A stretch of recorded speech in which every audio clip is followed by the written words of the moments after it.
ہائے یا رسول اللہ، ہائے یا رسول اللہ، آپ پہ اللہ کا سلام ہو، فرشتوں کا سلام ہو۔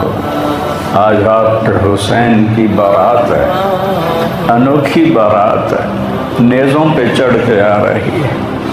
آج اس نے سرخ جوڑا پہنا ہوا ہے، اپنے خون کے دھاگوں کا جوڑا پہنا ہوا ہے، اپنی بوٹیوں کا سرہ بنایا ہوا ہے، اور آج اس کی بارات نیزوں پہ چڑھ کے جا رہی ہے۔ آپ کی اولاد کو قتل کر دیا گیا، آپ کی بیٹیوں کو قید کر دیا گیا، کوفیوں نے کفن نہیں دیا تو تصفی علیہ الریاح، ہوا کو غیرت آئی، اس نے مٹی کو اڑایا اور ان کو مٹی کے کفن پہنا دیا۔ اسلام زندہ ہوتا ہے کربلا کے بعد۔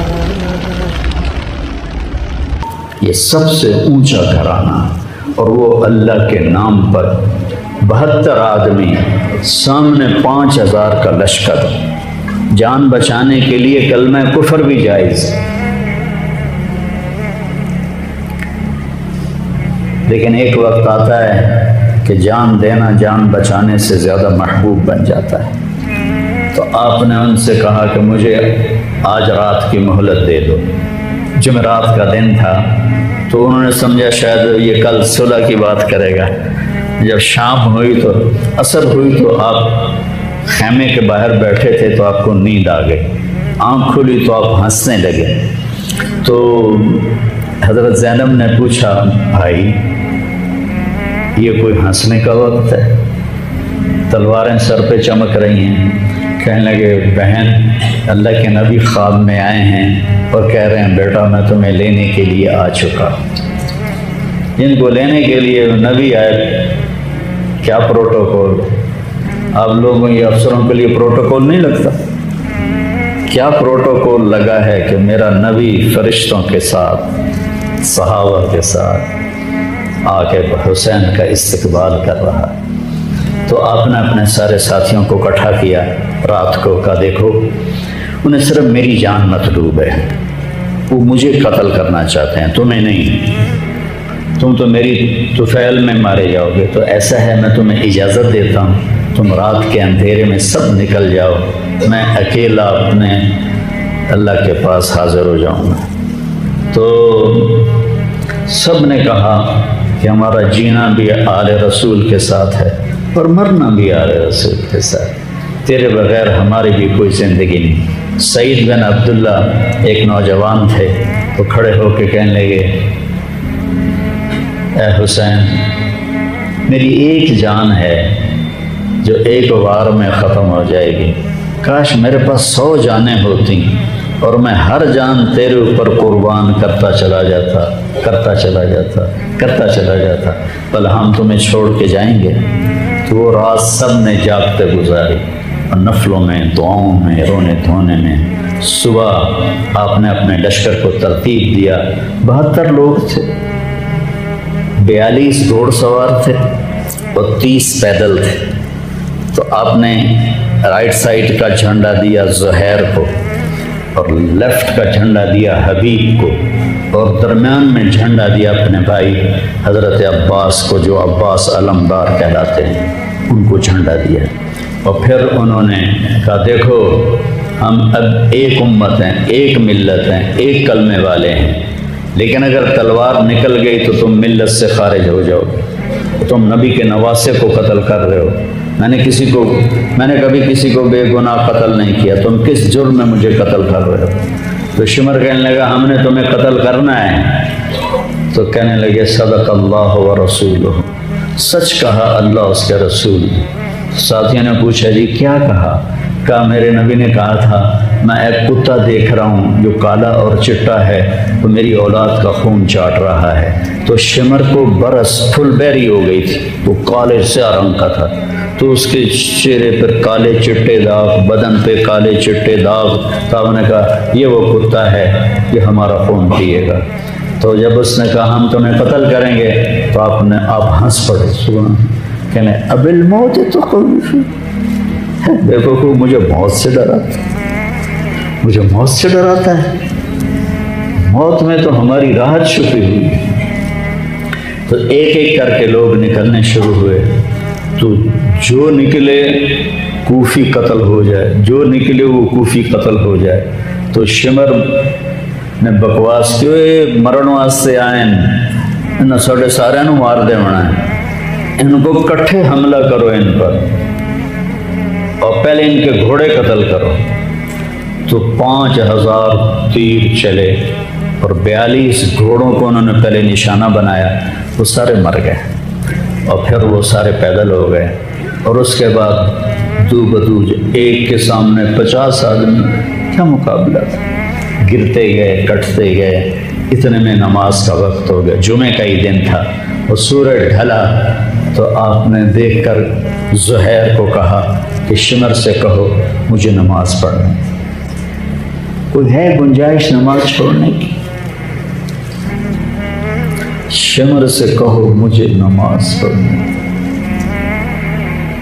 کیا اس کے بعد بھی یہ امت کہہ سکتی ہے جی بھائی کیا کریں، ڈیوٹی پر تھا نہیں پڑھ سکا، دکان کا رش بہت تھا نہیں پڑھ سکا، وہ جی بس ساتھیوں میں بیٹھے گپے مار رہے تھے نہیں پڑھ سکا، گنجائش ہے؟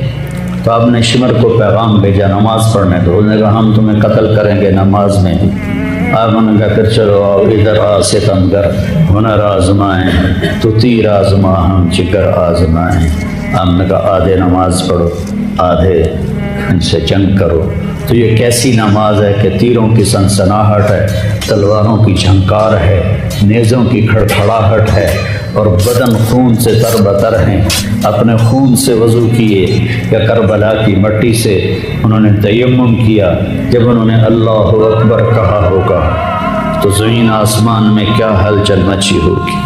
جب سجدے میں سر رکھا ہوگا تو تحت الثری تک زمین کی کیا چیخیں بلند ہوئی ہوں گی، اور فرشتوں کی کیا آہ و بکا ہوئی ہوگی کہ 1443 ہجری جا رہی ہے، اب 44 آ جائے گی کل۔ 1443 سال میں ایسی نماز نہیں پڑھی گئی۔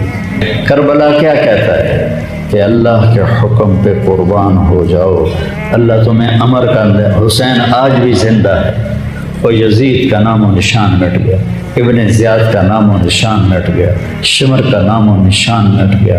آخر کرتے کرتے کرتے نماز مکمل فرمائی۔ نماز کے بعد پھر سینہ سپر ہوئے، سارے ساتھی قربان ہو گئے، اہل بیت بچ گئے 16۔ تو آپ کے بیٹے علی اکبر نے کہا ابا جان میں آپ کو مرتا نہیں دیکھ سکتا، آپ مجھے پہلے مرنے دیں، میں آپ سے پہلے جانا چاہتا ہوں۔ تو آپ نے بیٹے کو روانہ کیا، وہ تلواروں کے نغمے میں آئے اور سر دھڑ سے جدا ہو گیا۔ پھر حضرت حسن کے بیٹے عبداللہ آئے، کہنے گے چاچا میں بھی تجھے مرتا نہیں دیکھ سکتا، مجھے اجازت دے میں جاؤں، یہ میرے نبی کی اولاد ذبح ہو رہی ہے، یہ بکرا نہیں ذبح ہو رہا، یہ میرے نبی کی اولاد ذبح ہو رہی ہے۔ تم پولیس والوں کو، تم تاجروں کو، تم زمینداروں کو، تم سیاستدانوں کو، تم کاروباریوں کو، تم بیوروکریسی کو، تم فوج کو وہ پیغام دے رہے ہیں کہ اللہ کو راضی کرنے میں ہر سودا منظور ہے۔ تو پھر کیا ہوگا؟ حسین کی طرح نام زندہ رہے گا، اور دنیا کے سودے کرنے والوں کا یزید کی طرح نام مٹ جائے گا۔ آج اس بدبخت کی قبر کا بھی نشان کوئی نہیں، اور حسین کی قبر پہ سارا سال میلہ لگا رہتا ہے، اور زائرین کا ایک رش ہوتا ہے، لوگ پیدل جاتے ہیں مزار شریف پر۔ تو عبداللہ کو تلوار پڑی کندھے پر تو بازو کٹ گیا، تو ان کی چیخ نکلی یا عمّا، ہائے چچا، کیا گزری ہوگی حسین کے دل پر، یا عمّا، ہائے میرے چچا۔ وہ پیچھے تھے تو وہ زخمی تھے، لیکن وہ شیر کی طرح آئے دھاڑتے ہوئے اور صفوں کو چیرا، اور عبداللہ تک پہنچے تو ایڑیاں رگڑ رہے تھے، تڑپ رہے تھے، آخری سانس تھے۔ تو آپ نے کہا بھتیجے آج تیرا چچا بڑا بے بس، آج تیرا چچا بڑا دے بس، میں تیری مدد کو نہیں پہنچ سکتا۔ کیا حال ہوگا ان کا جب یہ اللہ کے نبی کے سامنے پیش ہوں گے۔ پھر آپ نے ان کی میت کو اٹھایا، پیچھے جا کے رکھا۔ پھر عبداللہ بن جعفر کے بیٹے اون اور محمد شہید ہوئے۔ پھر مسلم بن عقیل کے بیٹے عبد الرحمن اور جعفر اور عبداللہ شہید ہوئے۔ حسن کے بیٹے عبداللہ کے بعد ابو بکر شہید ہوئے۔ پھر آپ کے اپنے بھائی عثمان، جعفر، محمد، عبداللہ، ابو بکر، 5 بھائی حضرت فاطمہ کی نسل سے، دوسری بیویوں سے، وہ شہید ہوئے۔ عباس اور چھٹے آپ شہید۔ جب آپ آخری رہ گئے تو آپ کے بیٹے تھے عبداللہ 2 سال کے۔ آپ نے